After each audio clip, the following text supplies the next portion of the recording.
Okay, what's up, Blue Room family? Welcome to the Blue Room podcast. And like I said before, every episode, I bless the mic because I got something to say. I rock headphones because I'm listening twice as much as I talk. I've learned that I got to listen to other people with different perspectives.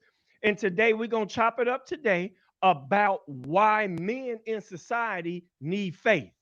Okay, I just believe that faith or quote unquote religion, we'll get into it specifically. I just think that that's something that society needs. But before I get into that, if you like content like this and you want to move your life forward, again, I need you to hit that subscribe button. I need you to hit the subscribe button. This is the Blue Room Podcast, where we are challenging men about the subject of marriage, money, mental health, faith, and community. So we gonna get right into this. I got two guests on here. I met one through a big head friend I got, but she's pretty cool. But I got him on here today. I'll let him introduce himself. And then I got one of my personal friends. We always talking and chopping it up about significant and insignificant things. My boy Garrett Daniel. So I'm gonna let some people might know Garrett. So I'm gonna let Steve start off. Tell the people who you are. Tell them something interesting about you. I already talked to you about me being a Cubs fan and you got a Sox hat on, but that's cool with me. And I got a red shirt on with blue on. Maybe it's just the chemistry we got on here. So go ahead, Steve. You go ahead and introduce yourself to the people. Sure thing. Hello, people. Hello, world. Beautiful people. As I like to say, I am Stephen Carter. I am saved, family man. I've been married for 8 years. Just had my eighth anniversary on July 31st. I have four children, one from a previous relationship, and then three with my current wife now. I'm a thrill seeker. I'm a thrill seeker that loves people, believes in people, and wants to just empower people to live a fulfilling life. That's all I'm about. And when I say thrill seek, I mean like really meaning like first time when a plane jumped out of it. That's the type of thrill seek I am. You And know, that's I was a kind of a Yeah. that's how I think. I'm like, man, you got to define thrill for me, bro. Like, I yes, just need to exactly. know. I'm just kind of nosy or naturally curious about everything. Okay. Right. Okay, go ahead, Garrett. All right. Hey, everybody. Hope y'all doing well out there. My name is Garreth Daniels. I'm originally from a small town in South Georgia called Thomasville, Georgia. Made my way to Chicago, 20 years ago. Met my wife here, got married, been married for about 15 and a half years. We got three kids. Love sports. I'm a huge sports person. And similarly, I love having conversations like this to hopefully add value to other people's lives as well as gain something for myself, learn some new things. I'm all about learning new things and different perspectives and challenging perspectives both ways, both my perspective and others, so you can learn and grow together, iron sharpen iron kind of thing. So looking forward to the conversation today and appreciate you inviting me on, Mikhail. Okay. And I also happen to know that Steve is an entrepreneur. I don't know if he wants to plug himself or not, but it's just certain things I know about him. And I think that's an interesting fact. Okay, my name is Mikhail. I'm a licensed clinical professional counselor. I have a job that I absolutely love. I'm a clinical division director, but I've also been a Christian. I got saved when I was in college. I've also been a pastor. I got out of ministry because I wanted to invest directly into my kids. I didn't want to be that guy whose whose kids didn't know who he was, but he had this big old church, and I was on that trajectory. So I decided to not get out of the life of a believer, but I decided to get out of pastoral ministry as me actually being a pastor. I have three kids, and that's enough about me. I do want to chop it up about this topic, and I saw some of my frat brothers on Facebook talking about this, and it challenged me about men. I think I'm going to bluntly say it. I think men need faith and they need religion, or religion and faith, however you want to perceive it. I think we need that to not only be men, I think we need it to be married. I think we need it to establish order. I think we need it to truly experience what success and wealth is. I think we need it for everything. And I think it's an element of the world that's missing. What I found as I get older, that one of the only institutions on earth, and if you got more, you let me know. But there are not many institutions on earth outside of the religious community right now that teaches ethics and teaches virtue.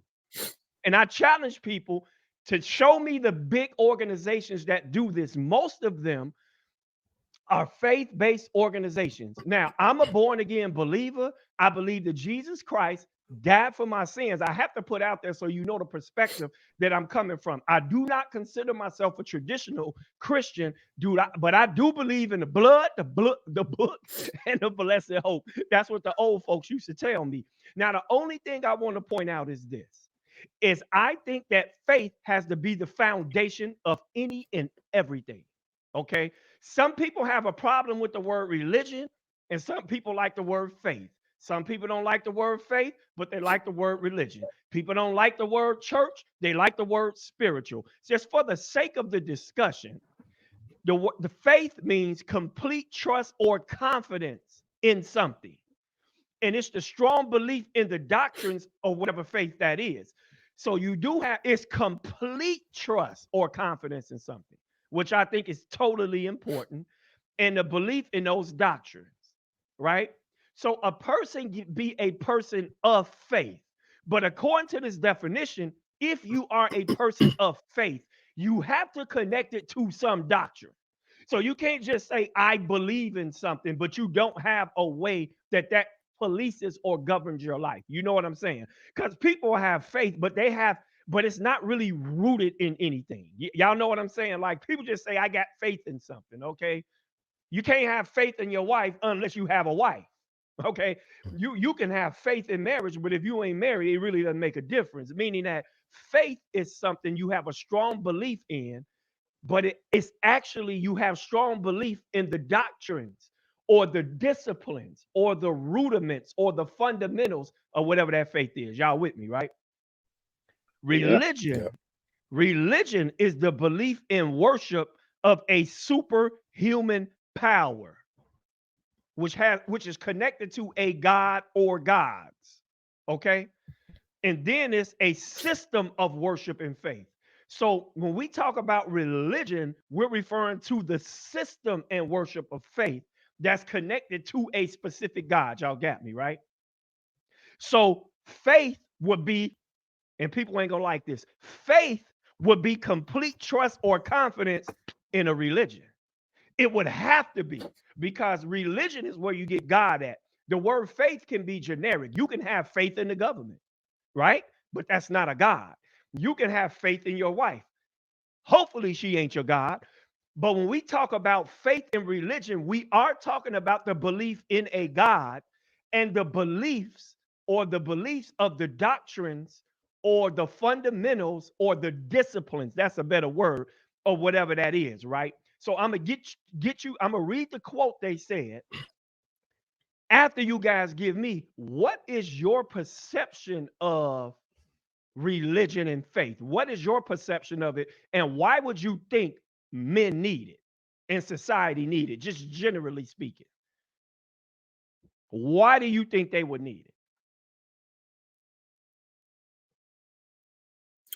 Well, I'll jump in real quick. I think faith, and you kind of alluded to this earlier, faith and the religion aspect brings some kind of order, some level of discipline that is needed for men to be able to not only exist but to thrive, I think, and be productive members of any society. um I feel like there's so many different values that you gain from a moral standpoint, you know learning things like humility, respect, love, kindness, forgiveness. Those different things are all part of, I think, that faith and that religion or religious conversation. And so I think if you build your society on those things, while nobody is perfect, you stand a chance of having a pretty good society, or in the words of our discussion, a community. um and I think you raise your children with those same morals and values, and generationally speaking, you kind of pass those things down. And I feel like when you have those things in place, you begin to see the fruits, you begin to see the positive aspects of having those kinds of discussions and those kinds of thoughts and beliefs.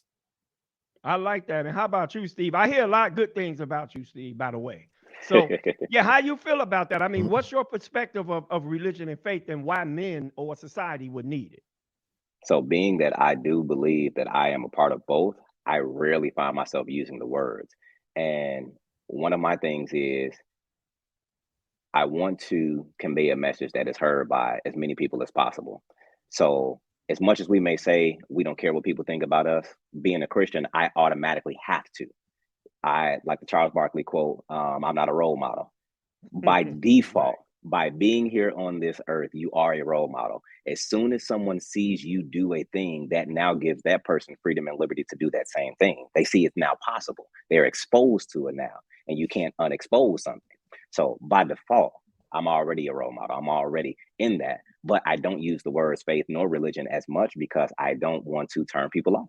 And it's not that I don't want to turn them off because, oh, I don't want them to not like me. No, you can like me, not like me. That's indifferent. But in order for me to convey a message and to get you to open your ears, because many people will hear something and then immediately shut off. Oh, I don't like that person. Oh, I don't have anything they want that I want. They don't have anything that I want to hear, and they shut me Yeah. off. So, opposed to doing that, I kind of try to keep the lines of communication open. I am very, very easygoing, very free, and I connect with a lot of different people. So I really don't use the words, but do I believe in them? Oh, 100%. But Yeah. like Garrett said, you alluded to it earlier, especially when it comes to faith. Um, with faith, people don't realize. I'm happy that you looked up the definition before you did anything, because definitions are everything in this world, because that is the standard. It now makes it Yeah. easier for us to communicate with one another. If I Yeah. count, 1 through 10, and you count, your numbers are different. If you have a different standard, you count from 10 to 1. We're not going to be on the same page. So at least by using that definition, we're on the same page. And many people have a different definition of faith and religion. But like you said, I do believe both are essential. Many people have faith in their jobs, like you said. They'll go to work with the faith that they're going to get paid in 2 weeks. Right. Yeah. Many people don't realize that they're already functioning in faith, but what they don't realize is that they haven't placed it, like you said, on anything in particular. But they're Yeah. already using it. It's just like we're all capable of to be disciplined. We're disciplined at what we choose to be disciplined at. And That's it's true. just like this is one of those things where we have to be more intentional about what we put our faith in. We have to be more intentional about religion, because it's just like, Hmm.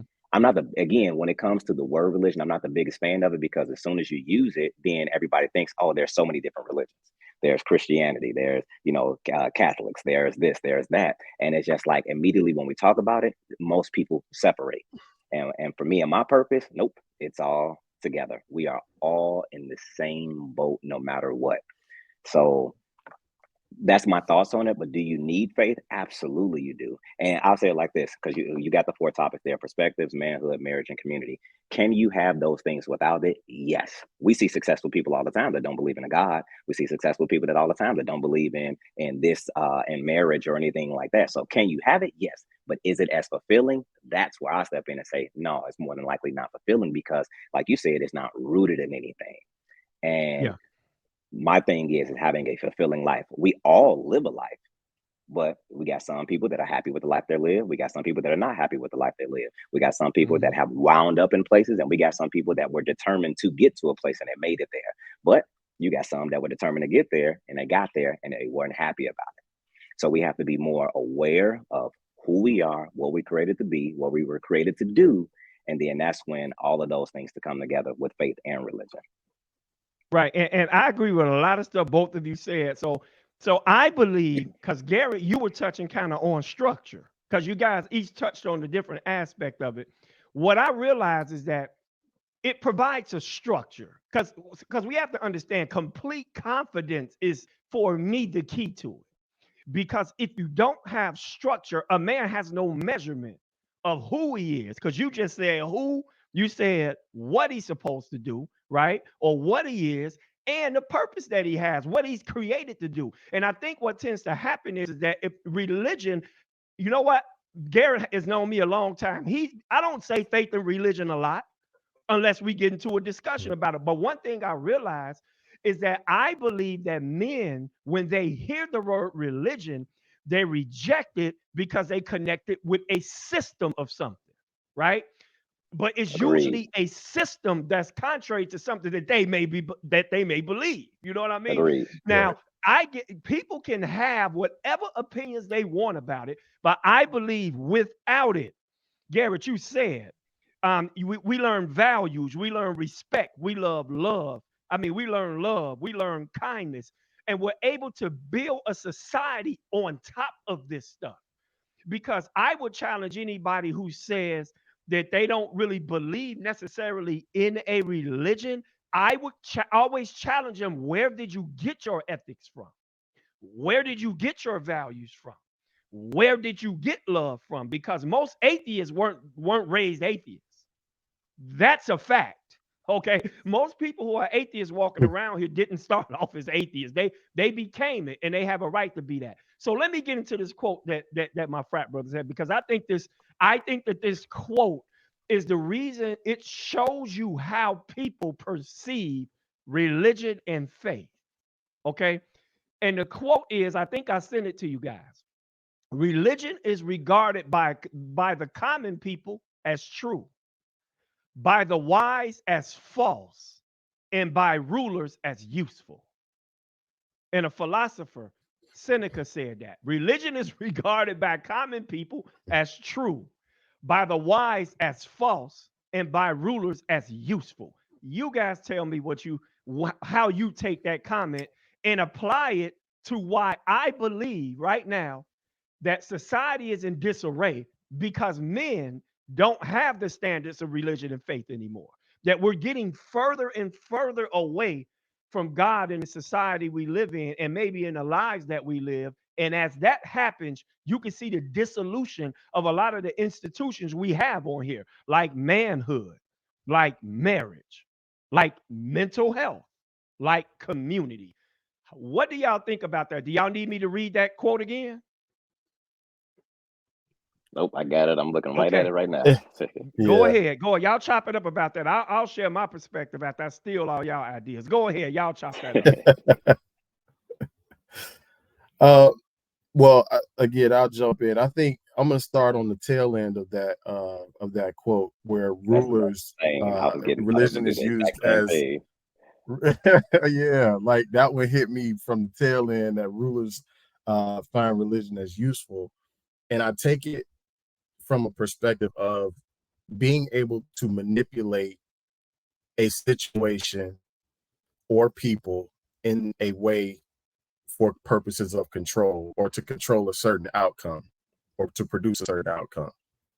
And I think leaders, you can take it from, the world of politics to the world of preachers, or religious leaders. Throughout history, you can read, about various groups of people using religion for their own purpose, leaders using religion as for their own purposes. So I think it's interesting, because I think in today's world, a lot of people are being misled by leaders that are proclaiming themselves to be religious leaders. Whether it's they themselves don't follow the doctrine that they're teaching, or if they are misrepresenting the doctrine that they're trying to teach, or the religion that they're representing, to get a said outcome, whether it's a financial gain, whether it's more popularity or status or fame, whatever the case may be. These are all things that human beings, we struggle with anyway.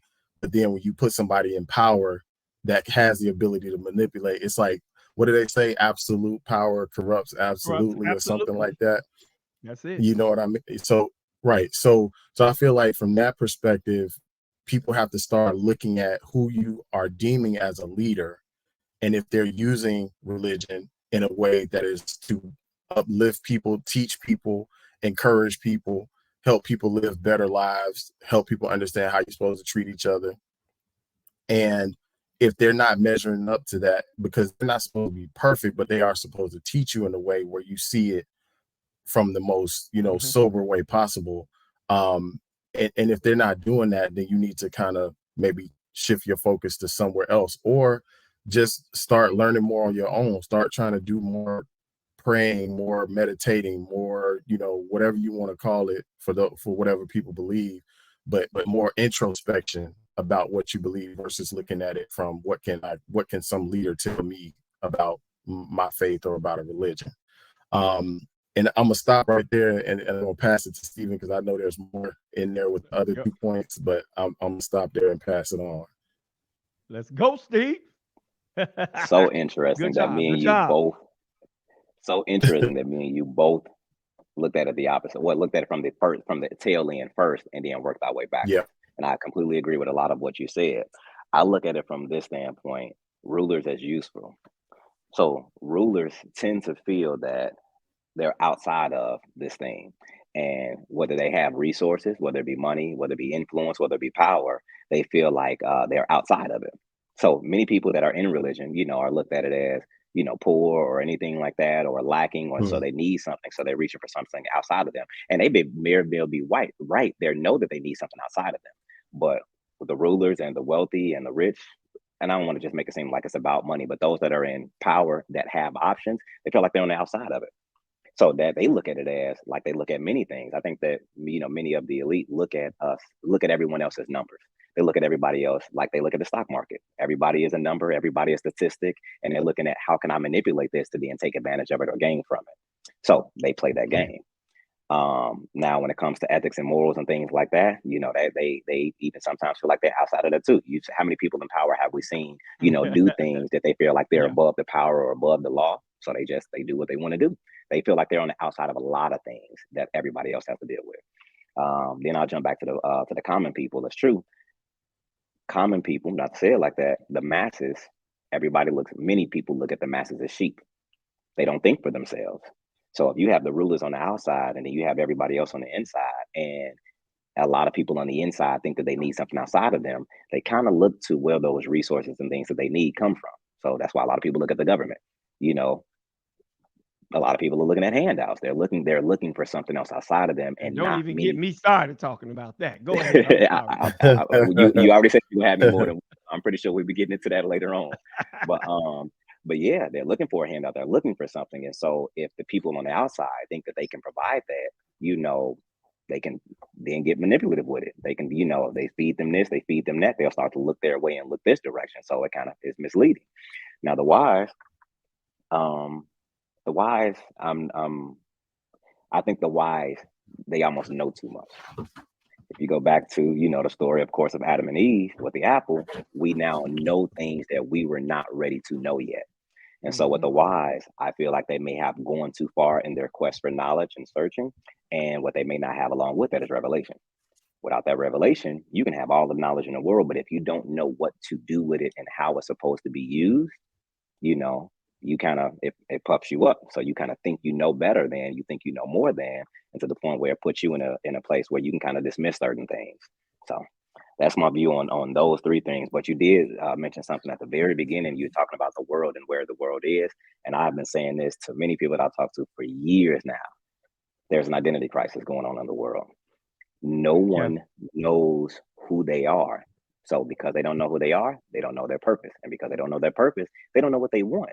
So they'll try Hmm. this and they'll try that, and then they'll gain that, and then they realize, oh, that's not what I wanted anyway. And then it's all of these hopes and reach, and they're grasping for this and grasping for that, grasping for identity, grasping for wealth, grasping for knowledge.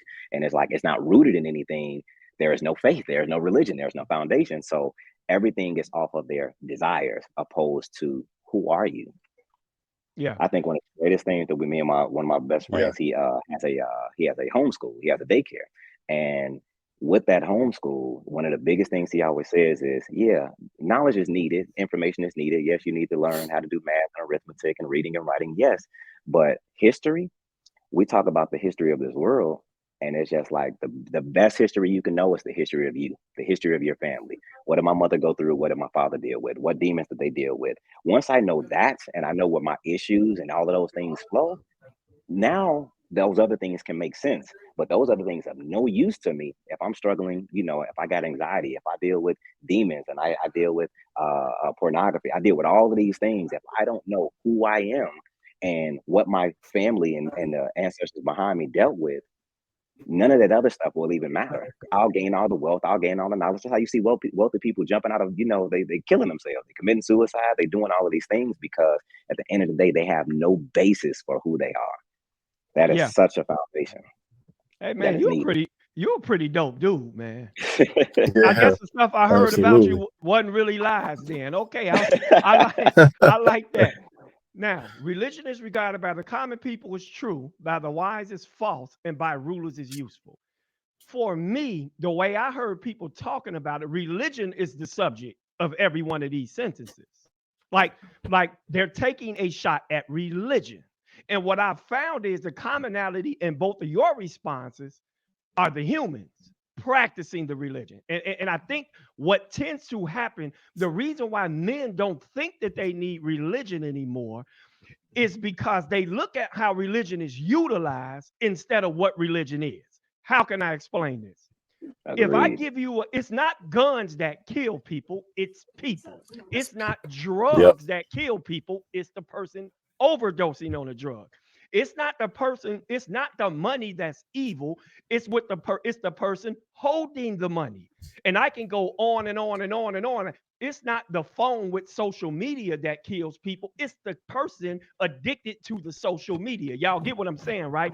And what tends to happen Yep. is we're moving further and further from religion as men because we demonize religion instead of knowing that people just misappropriate it. All of this stuff is about how people misappropriate what is actually true. And I found that to be the hardest thing for people to understand is that when they could and when they connect religion to God, everybody has a problem with God. But when people just look at God for who he is, people tend not to have any issues with God. I found that to be because now what happens is the religion that people are rejecting or the faith that people are rejecting, these are disciplines. These are cornerstones of the household. These are cornerstones of manhood. These are the cornerstones of the community. And what we do is we demonize the disciplines of it. So if Mikhail, as a pastor, misappropriates religion, it now gives the guy in the back row the he uses it to justify why he no longer wants to practice it, right? Because the Right. fidelity of religion is in the hands of God. The infidelity of religion is in the hands of a man. And I think the biggest mistake we make as men is that we expect, and even though we don't say this, to a certain extent, we expect humans to be divine because we preach a divine God, but yet we are human beings. And I found that this is the reason why we're starting to get away from religion. We're starting to be contrary to it. Because if I told people I'm a person of faith, they don't have an issue with me being a person of faith. They have an issue with me being religious. Am I right? Like the Hmm. average person does. Agreed. But what I encourage us as men is where else do we get? Where else actually? And I mean this as a honest question because I see it everywhere. Our music is degrading.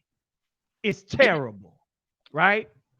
I think we're more victims of bad culture than anything else as black people. I think we're more victims of bad culture than racism, in my opinion. Now, okay, we're victims of bad culture. Where do men get their moral compass from? What institutions in society, besides the mosque? I'm not a Muslim, but them people be about some discipline. They're about taking care of their women. They're about taking care of their children. How they do that is how they do that. Besides the mosque, and I'm going to kind of come from a black perspective, and the church, where else do we get our morals from? That is my question. Because we squat on faith. And I'm not just talking about the church. We squat on God. We squat on religion. We squat on stuff like this. Where in the world is a man supposed to get his moral compass from? Because 70 to 75% of the households don't even have a father in it anymore. Where else would we get these morals and these standards and these virtues from? Help me out and help other people out who might watch this.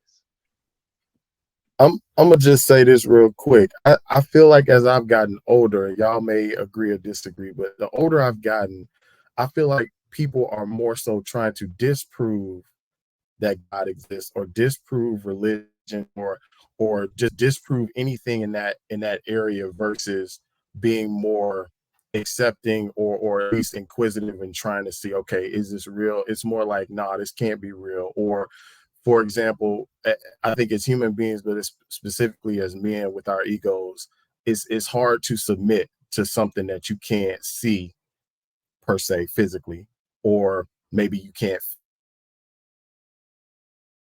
Go ahead. He'll come back on. Okay. Okay. Well, what you were talking about, the first word that came to my mind is perversion. And generally, when we think of perversion, we think of, not to say it like that, especially you said we are victims of bad culture. I think we think in culture wise, we always think, sexually. We always think that, somebody was, touched, somebody was abused, somebody was assaulted. That's what we, think about when we initially go to perversion. But the definition, like you, I'm going to keep with the theme of your show, of course, perversion. To alter something from its original course, meaning, or state to a distortion or corruption of what was first intended. That goes back to me in that talking about that identity crisis. When you don't know your creator and you don't know what you were created for, you will pervert the intended purpose of your creation. If I don't know who I am, I will be out here just living life, thinking I'm doing the best at what I want to do, not understanding that somebody came before me that placed me here and gave me an identity and gave me a purpose. But like you said, the world, we're getting so far away from God that we have no idea why we were created. And here's the thing. Let's say we even take God out of it. Let's just go to our parents. Some people don't even have the proper relationship with their parents to realize why they were created. And you also said it again with fathers. There are so many households that don't have a father actually in the household. I was one of those. Um, so I grew up not knowing who I was as a man, not knowing what a man was, not knowing what a man Yeah. was capable of, not knowing what a man was supposed to do. I had to learn those things later in life. And now I'm the dope and gentleman, I'm the dope individual that you call me now. But it took a Yeah. man to come into my life and love me, hug me, and sit me down and teach me. And I had to be willing to listen. I had to be That's work willing there. to sit Yeah. down and be under tutelage and learn, hey, he has something that I like. He has something that I want. He seems to be a great individual. He has a loving family, a loving wife. He seems to be doing something. And when I would see this gentleman, I would see him 2 times a week. But then I started to see him in between those 2 days a week, and he was the same person. And because he Mhm. was the same person, I saw that Yeah. consistency. He Yeah. helped me to see that, oh my God, what I want is not far away from me. It's actually right here. I'm capable of doing all of these things that I actually want to do and I actually want to be. And once I realized that, changed my whole life. But I was born into a perverse situation. And because the situation wasn't set up properly, it wasn't done with proper structure, I then was perverted. I had a perverse mentality as far as who I was, what I was supposed to do, why I was here. And what did I do? I kept the same cycle going. I ended up doing a lot of the things that people would say I shouldn't have done. If I had knew what I knew now, I would have done them differently. Now I'm thankful that I've done them the way that I've done them because it allowed me to be here. But Mhm. that word perversion, man, that's what's happening when you say religion. You said when I can say I'm a religious person and everybody's fine with it, but then when I bring up God, that's when there's a problem. And Garrett also alluded to it. He said that he thinks people spend more time trying to disprove. You know why you would spend your time doing that?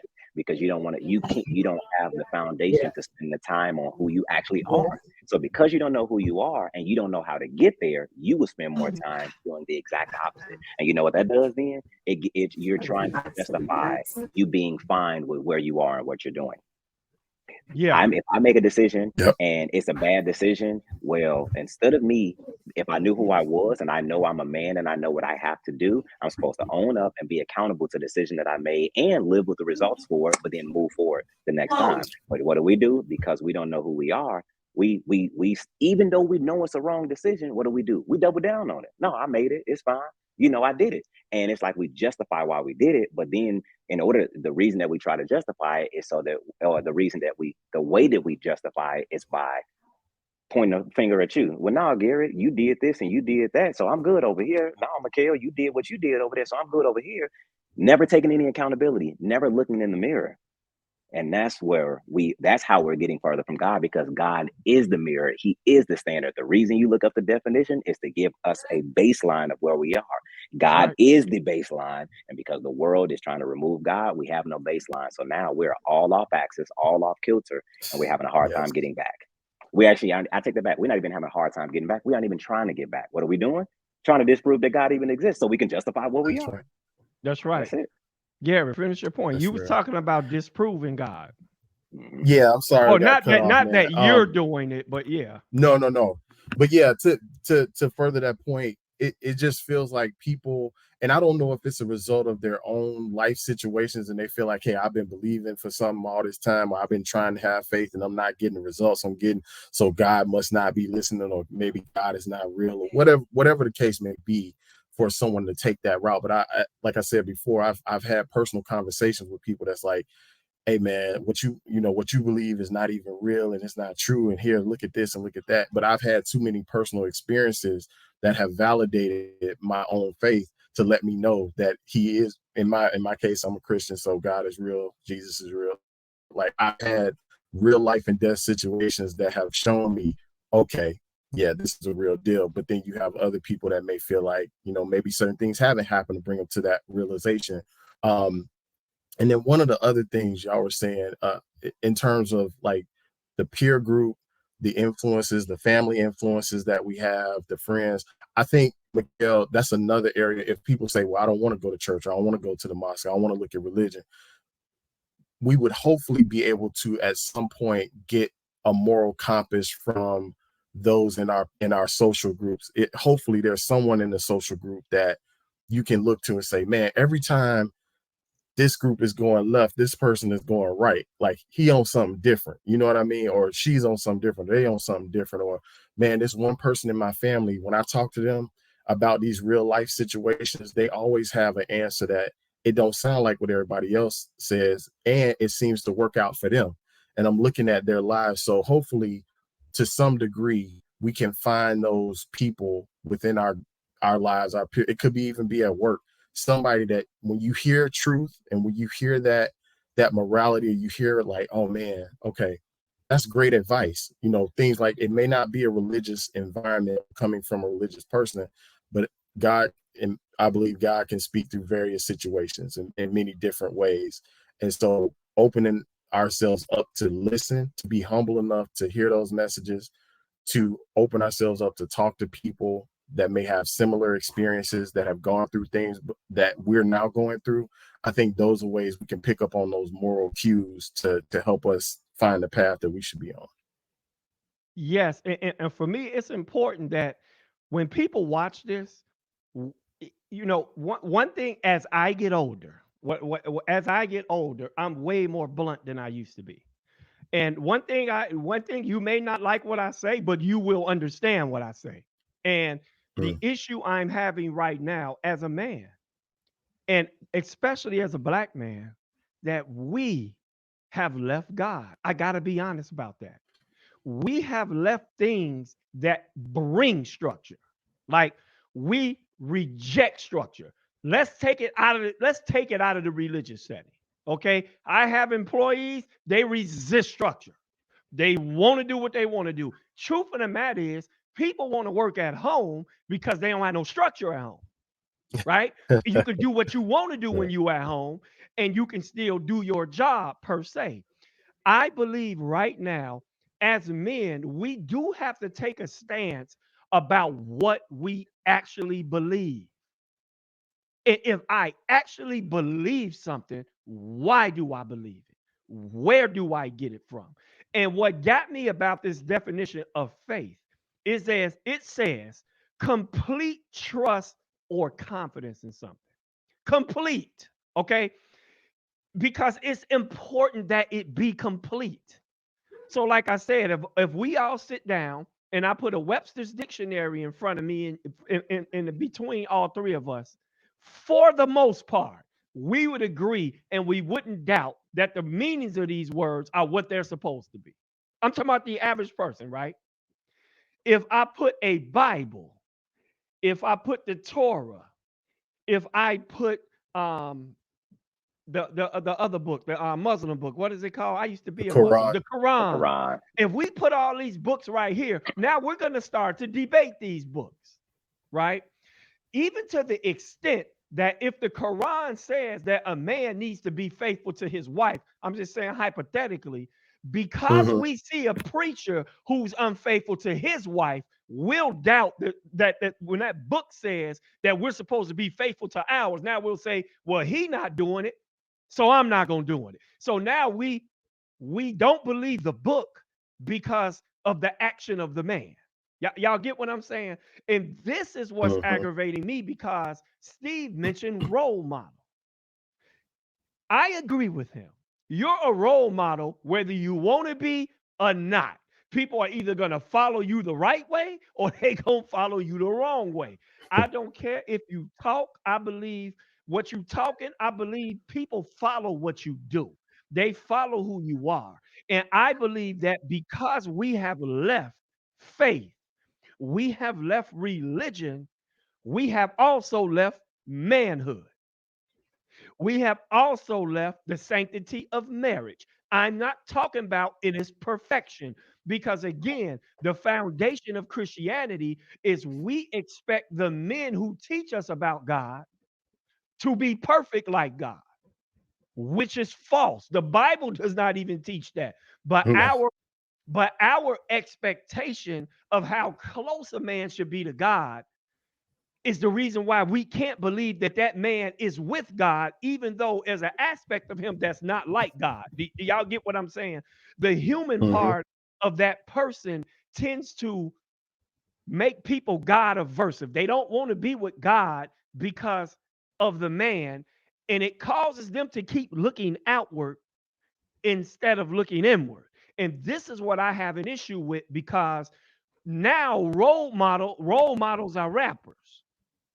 Mm. Role models are entrepreneurs, which is not which is not a problem. Okay, role models are women who dress half naked. Role models are women who show their breasts and who show their booties, and they make money off that. We live in an age where the more you show, the more you grow. Y'all feel me, right? That's just where we are. And then to compound that, people don't want to believe in faith and religion because of the color of the people that they assume presented religion to black people. And y'all know what I'm talking about. That's a whole nother discussion. All I'm Mm. saying is what we have done is we have, whenever you leave something, you have to be going to something. So the question is if we've left faith and religion, what are we going to? That is my question for men. Men who look like me, white men, black men, Puerto Rican, Filipino, blue, Martian from the moon. If we as men are leaving faith and religion and God, what are we walking to? What actually are we going to? So for men who don't believe in God, who don't believe in religion, who don't believe in faith, my question would be, what do you believe in then? I would have to So ask that You, question, you, correct? you, yes, you, you're very good in asking that question. You have to ask that question. It's where we are. So we're faced with it. So I got a few points piggybacking you- off of what you just said, and even some stuff Garrett has already said as well. Um, One thing that he said before he stopped talking was his story, his testimony. You can argue the Bible all you want. You can argue the Quran. You can argue religion as a whole all you want. But the one thing you cannot do is you cannot argue my story. It's my experience. yes, You cannot argue that. You can't refute it. that's right. You can have an opinion about it, but you can't argue it at all. You can't. With that being said, Yeah. you mentioned people don't want to follow people once they see them do something wrong. You found out that the pastor is sleeping with one of the women in the church, and now you want to disregard God. God didn't sleep with that lady. That man did. Right, you But right. I feel you. so what are you here for? Were you here for God or were you here for him? Because if you were here for God, then you sit your butt down because you're not going to find a perfect place on heaven where something isn't happening. I mean, I'm sorry, you're not going to find a perfect All right. place We on got you. earth Yeah. where something like that isn't happening. You have to be able to separate though the person from the action. When somebody wrong, this is why the Bible teaches about forgiveness, because somebody is going to wrong you and you don't write them off when they wrong you. You have to forgive and forget. And even with the forgiving and forget it, he gives us roles to how that looks. You know, your Hmm. mama, your mama, what say you go outside and you do something wrong, you come back in, you came in too late, your mama give you a whooping. You cry, you upset, you pout, and you angry. And then what happened? You get hungry. And when you get hungry, where do you go? To your mama. You're not That's never right. going to your mama again. That's Yeah, you're not that's never after going. you wish she get hit by a truck when she walk Uh, across the street. Then you take it back. Wow. Wow. wish it all you want. But when you Right. get hungry, you finna go right I to her. got you. So I you got you you. I'm don't you just don't kidding. leave Yeah. her. And what we got to realize is that you have to separate that. There are people in your life that are going to do wrong things. That's why we are all in the same boat. So when they do that thing, and think about it, when you do something, what do you want? You want forgiveness. Yep. That's right. It may not come immediately, but you're going to want to reconcile. We are reconcilers by just the way that we are by nature. We may not know how, and we may have gotten far away from it because of course everybody thinks that you can just cut people off. Everybody's so quick to cut people off when they do something wrong, but you will end up on earth with all of these people lonely if you didn't learn Come how to on. forgive, if you didn't learn how You to right. reconcile, if you didn't learn how to come back. So we have to learn to separate the people from the action. Now, if that person practices that as a lifestyle and that's all they do, we're talking about a different story. But we're talking about these one-off Right. situations where somebody makes a mistake and somebody's wrong. They even make a couple of mistakes because we, of course, make a couple of mistakes. So that's one thing. And then role models. You know what's crazy about role models? And you mentioned it earlier in the conversation. One thing that role models have is confidence. Hmm. Even though it may be confidence in some BS, it may not Some even be BS. something that they should even be confident in, but they Right. are confident and we don't realize that we are attracted to that confidence. You right. You right. And we have to understand that you have to test the thing behind who it is that we find ourselves to be role models is. Yeah, the rapper looks attractive because they got all of the money and they got all of this and they live in a lifestyle that seems to be what we want. But what's crazy is that we got to realize if you dig a little bit, 90% of them are not even living what they even talking about. You got so Mm. many rappers that have liquor and weed and everything like that in their music videos. Come to find out, these are some of the healthiest dudes ever. They realize that Right. it wasn't adding any value to them, but they play along and play into that, but they don't even do this stuff. So it's just like, but because we don't do any digging, because we're sheep, like we talked about, nope, we just gravitate towards it. So that's one thing. And then I'll make my final point. You asked, where do we go from here, Mikhail? You wrapped it up. This was the last question you asked. Where do we go from here? The Bible predicted this. It already is spoken about. This is the crazy thing to me is so many people will argue the Bible and it's this and it's that and it was written by this person and they took some pages out and they did this and they did that. It may all be true, but what you cannot do is look your eyes up to what is going on today and not think that this book from all these years ago Mm. isn't speaking to some of the very things that we're going through. Yeah. And we are here. We I are got you. vain. We are in love with ourselves. We are in love with our appearance. We are in love and all of these materialistic things that have no value to who we really are. But it's going to get worse and worse to the point where we're just like this. We're going to be backbiting. We're going to be, pulling people down and tearing people apart, all because we think that that's how we gain. And somebody else alluded to this earlier too. Somebody mentioned comparing. We have you said it, Mikhail, when you was talking about, oh, well, that pastor did this and that pastor did this, so I'm not going to do it. Why are you comparing anyway? Why are you comparing yourself to other? The Bible tells us not to do that even. We either want something that somebody else has or we either want to do something that somebody else is doing, or when they do wrong we think, well, since they did this, well, I can go do what I was doing. Stop comparing anyway. Just we have to stop with the comparisons. We have to use it as a baseline to guide and sharpen iron, like you mentioned before, at the beginning of it. But we have to stop this whole comparison thing to is that's the reason why I get to do what I want to do because they doing what they want to do. That doesn't even make Hmm. sense. It makes no You sense at dope, all. bro. You dope. I Yeah. I ain't really Yeah. yanking your chain. Definitely. You dope. You dope. You You got so some insight. you've said this You like dope. 2 or 3 times, but I must say this so everybody else knows that I agree that I am dope, but I was dope because I was built by a bunch of dope people. I saw Mm. people that were doing what I wanted to do, that had what I wanted to have. And not only did they have those things, they loved me. They poured into me. They made me who I am. And I attribute everything that I am to God because He introduced me to those people. And then they put me on a path and they helped me see who I was. and I just burst forth with all of this. And this is not boastful or bragging or arrogant. I give all credit to him, and then I give all credit to those people. And all I've done is I embraced it. And now, like we just got to talking about it, I'm confident in it. I'm confident in Yep. him. I'm confident in who he created me to be. And now I share that and give that liberty to anybody else, because we all need to be who we are fully, so that everybody can walk in their own liberty and their own freedom and their own fulfillment and their own peace. I'll get your autograph next time Yeah. I see you. I'm gonna come up to your store. Garrett, what you got? What you got?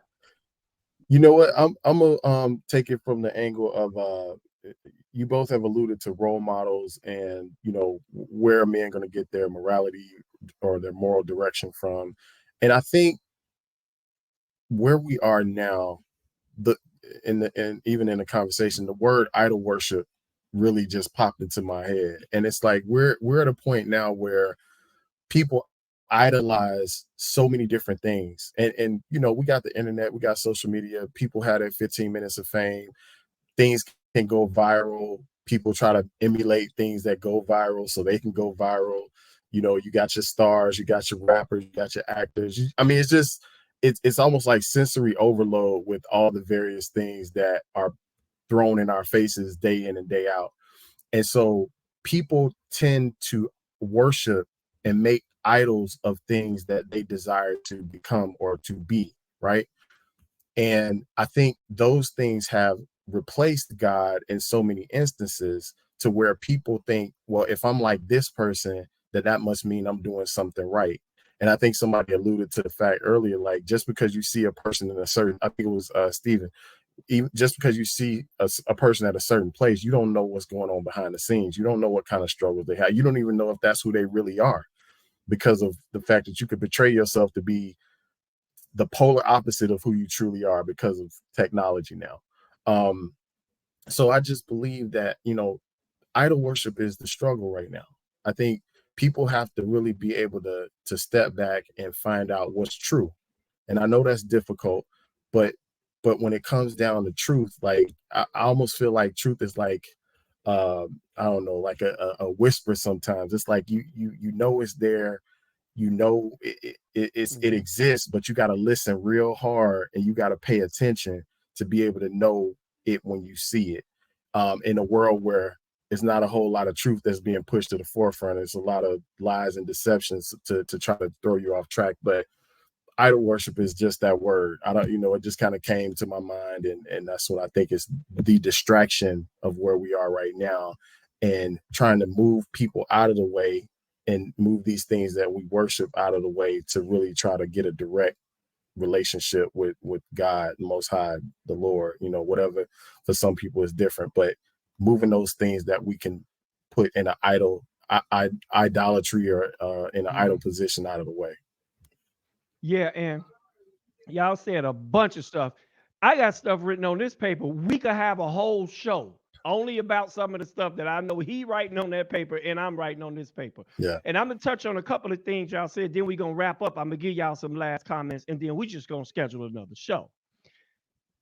We live in an era of my truth, but I'm not ERA. I mean ERROR, meaning that we live in the days where people want to have their own truth, and we're starting to organize society against around everybody's individual truth, meaning there's Mhm. no objective truth anymore. Everything is subjective. I feel this way, and I want you to respect that I feel that way. Okay, I'm offended. We're legislating offending people, like we're Yeah. legislating people feeling uncomfortable, and we have to watch it, because there has to be, if you're gonna have faith, you have to have a standard. And I will believe this to the day I die. And I don't even meet up to these standards like I should, but I'm not moving the goalposts because I can't kick the field goal right. Because I have to work on my kicking. I got to get to the touchdown, but I refuse to move the goalposts because I'm not measuring up. Because that is what's leading men astray. That we have to have an objective standard. We have to. We have to have an objective standard. Without an objective standard, there's nothing for me to measure who I am against. So Steve has confidence. He's living his life a certain way. Whoever is watching him, they have to measure how they live against how he lives. And if our life is organized the right way, I have people who live not as good as me. I have people who live like me, and I have people who live better than me. Because God designs it so you have some people who can push you, some people will affirm you, and then some people will show you where you came from, that you have gotten better. So God needs me to be a role model of him, an ally to him, and a mentee to him. And I think that that's Mm. what, but there has to be some common thread between all of us that knit us all together. And I believe this thing about my truth, like this is, it's a difference between your experience and objective truth. Everybody can have their own experience based on the same truth. Okay, you get what I'm saying? Like we can't pick and choose. And when I'm talking about manhood, I mean that too. Like I need you as my brother to offend me. I need you to get in my face. I need you to make me uncomfortable. I need you to challenge me to come higher. And that's not always going to happen because you agree with me. Okay. As long as you let me live in my truth, it can also become my misery if you know that that truth Mm. is actually a lie. If I see you walking into a burning building and I'm walking the other way, I'm going to say, bro, don't you know that building burning? Now, if you keep walking, I need to plead with you, bro. You gonna burn to death. My mother is from Maui, right? Let me give y'all a story. My mother's from Maui, the island that burned. She just left there today to go there today. Did you know that when that island was on fire, it started burning? The reason why the people on Front Street, because I know the area very well because I visited there a lot as a kid. The reason why people didn't get away because there was a person of authority at the end of the street saying you can't go down this street because they're down power lines. And because they listened to authority that told them the wrong thing, they burned to death or they drowned. Mm. The people that went against that authority because they knew the truth was to leave, they survived. And I can kind of compare that to what we're talking about now. It's too many brothers telling you, don't leave this area. It's a down power line. And a lot of us just flat out burning and drowning now. And that is the reason why I'm so passionate about what I'm talking about. And I can't say there's some things about my walk that I need to get right, but I know I need to get them right. And I know that there's a standard that I got to live up to, right? And I put on here, who we follow is where we go. That's where you go. If you follow nobody, you go there. So for the people who don't want to follow anybody, my brother used to always tell me all the time. He passed away. He was very wise. He was younger than me. He said, "Man, you do not know you going nowhere until you get there." I said, I said, what? He said, this is Mm. before I changed my life and all that. He said, man, you don't know you going nowhere until you get there. Bro, that's heavy. Wow. Mm. That's Extremely. heavy. Yeah. Like you didn't, Yeah. that nowhere is an actual destination, but you don't know it's nowhere until you get there. And the last thing I got to talk about this, forgive, because you said forgive and forget. And I do agree with that, but I think God wants you to forgive and remember. Because if you forget, you ain't forgiving nobody. You gotta Mhm. remember. This is not a correction. It's just me saying that you know what? There are certain things God, and I do agree with you with this. God will allow people to forget some things because they can't move on if they don't. That's why he allows our that's why he allows a human being to repress certain memories Hmm. and they'll be uncovered when he's ready to uncover them so that you're ready to deal with them. It's a thing called repression. Well, we had that stuff in a deep dark place and it's just there because he allows you to temporarily forget because if you remember you're going to go crazy.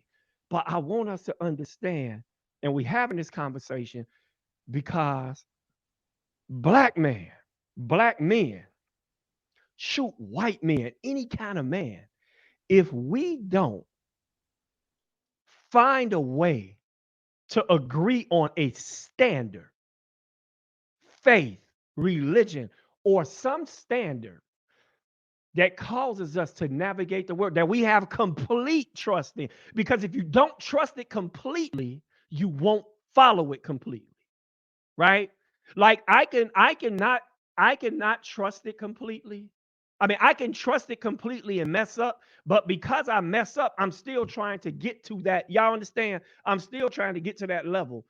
But when you don't even believe it completely, you're gonna have a problem changing directions. If you're going 75 miles an hour on 57, if you want to go the other way, you got to literally get off and get Yep. on at another place. You can't stop that car on the dime and make a U-turn. Okay.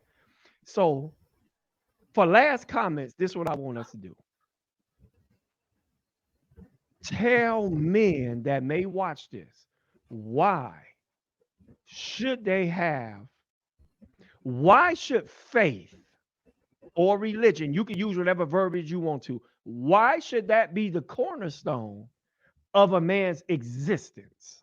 Why should that be the cornerstone of a man's existence? And we'll have other shows, but why do we as men need faith?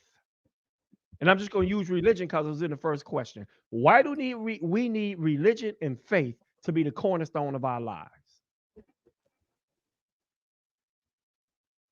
Anyone? Um, I'll jump in. I think faith is our compass. I think it points us in the direct. It helps us see the direction. It points us in the direction that we should go. And as leaders of our homes, of our communities, or wherever we may, or of ourselves, we need to have direction. We need to have stability. Um, we need to be able to handle the various stresses and challenges that we meet in our day-to-day lives. And I believe that faith gives us the tools that we need to be able to do that and to be able to function and be healthy, both spiritually, mentally, emotionally, and physically. I'll add all four of those in there. And just help us to walk in the right direction. And I'll just say it like this: it's one step at a time. Faith is something. I love hip hop. Andre 3000 is one of my favorites. He Come has a on, I'm line. He sitting here says, "Faith." rhyming right now on He this paper. Go he ahead. he says, "Faith is what you make it."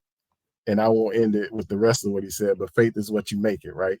So either you can make it nothing because you have no faith, or you can make it this great profound experience that leads you into becoming this new person that you didn't even see yourself being maybe years ago. But because you kept having faith and you kept taking those steps, one foot in front of the other, it's a journey, it's a process.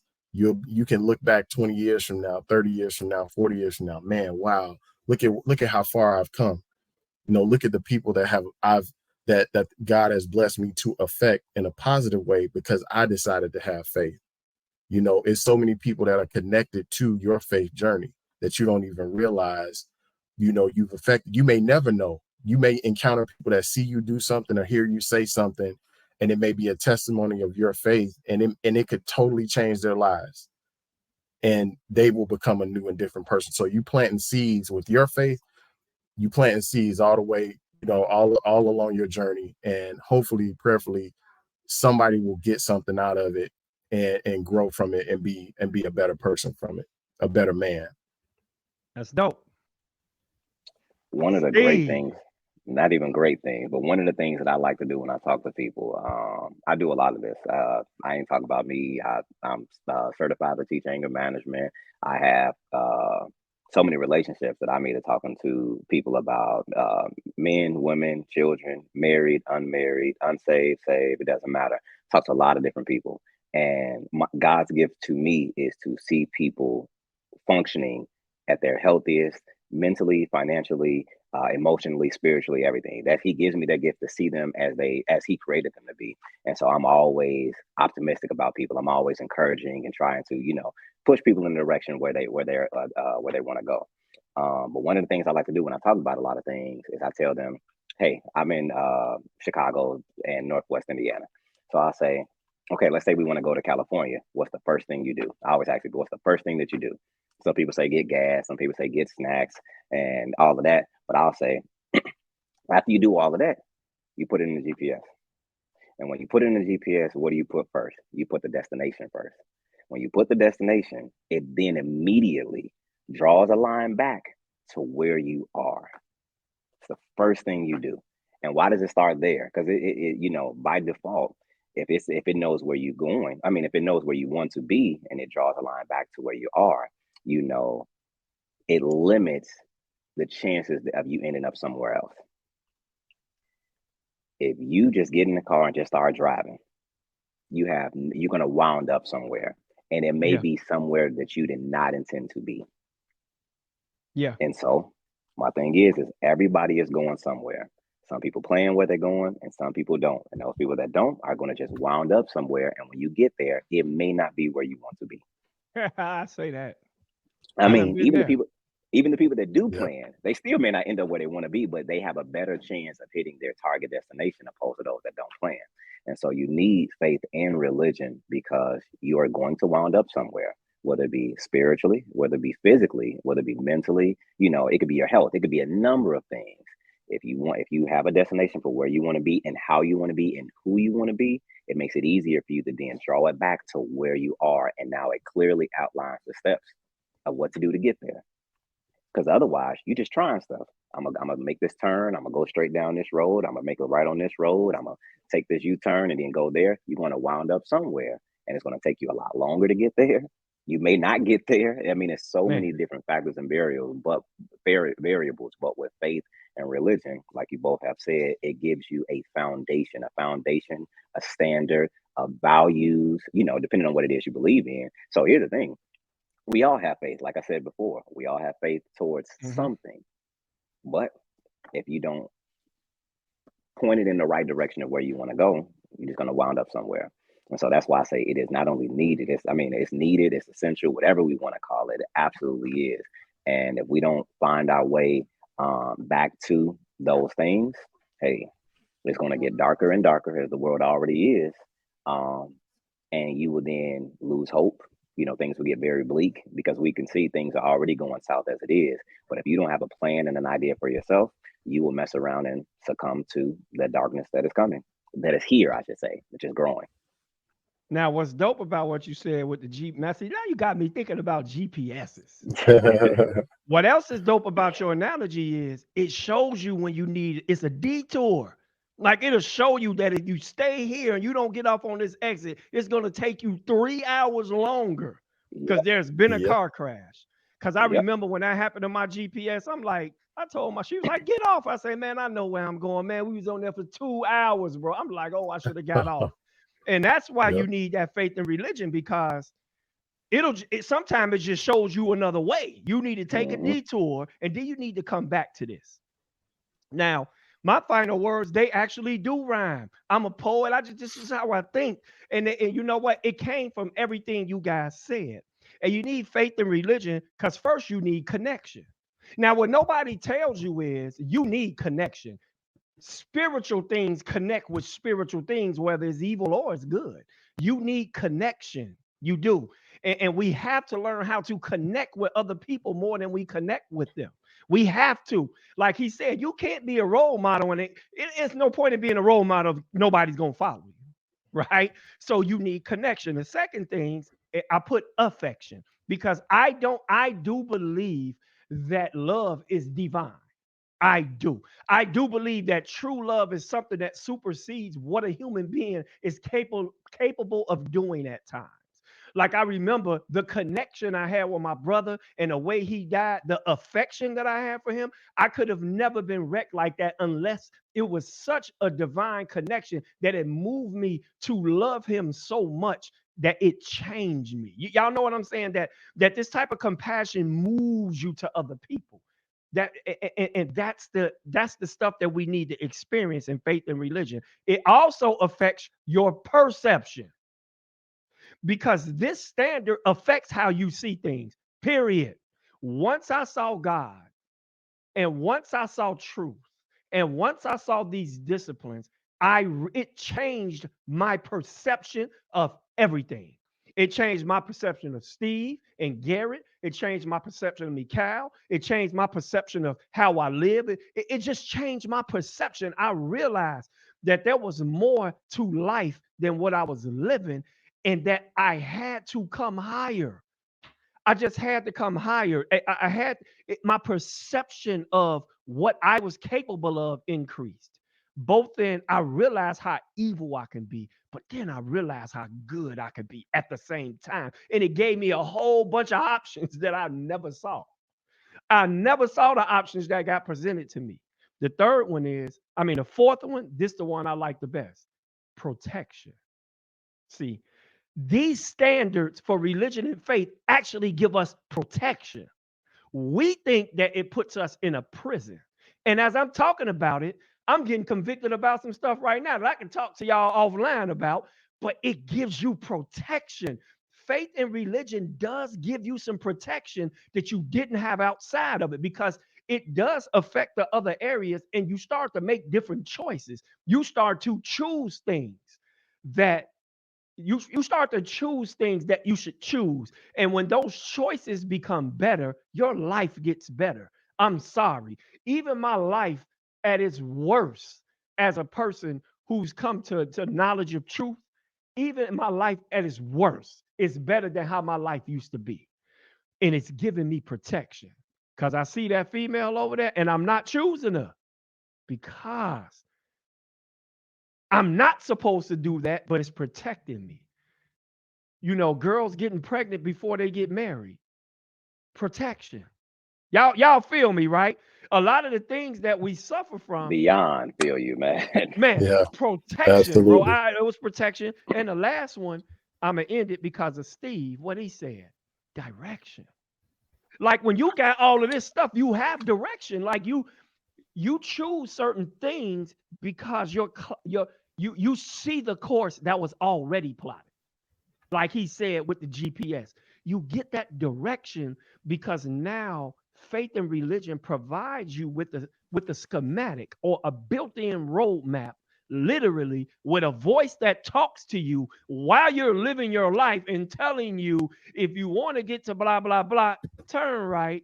If you want to get, turn left. And then if I'm too stupid to do it, he'll put something in the that I can't get by, so that I make the right he wants me to make anyway. Y'all know what I'm saying? Like, this is connection, affection, perception, protection, direction. I actually can do something with that.